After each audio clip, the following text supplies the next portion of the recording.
Okay, Assalamualaikum tuan-tuan. Hari ni saya nak membaja kebun sawit ayah saya ni. So sekatan dia tulis 20 ml untuk 1 liter air. Tetap 4 liter. So 4 liter pagu ni kita curah, kita bancuh sekali ni.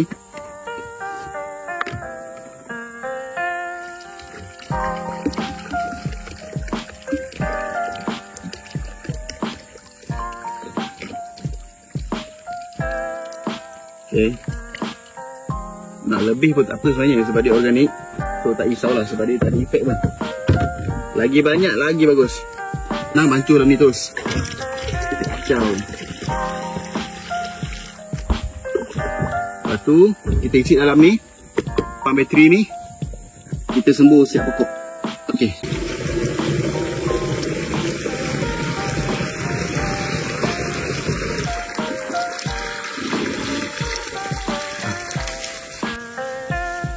Okay, kita start daripada akar dia dalam 2 kaki sini dengan tangkal kat sini. Itu saya ikut SOP dia lah.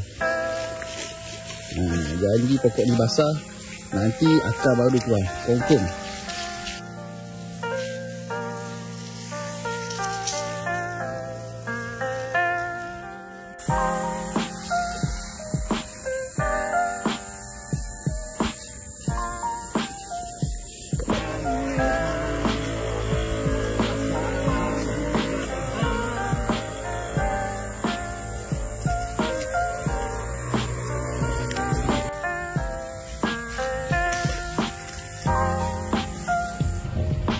Ni boleh nampak akar baru banyak keluar. Yang putih-putih ni akar baru lah. Bila akar baru banyak, maknanya penyerapan baja nutrien dalam tanah ni lari cepat hantar dekat pokok.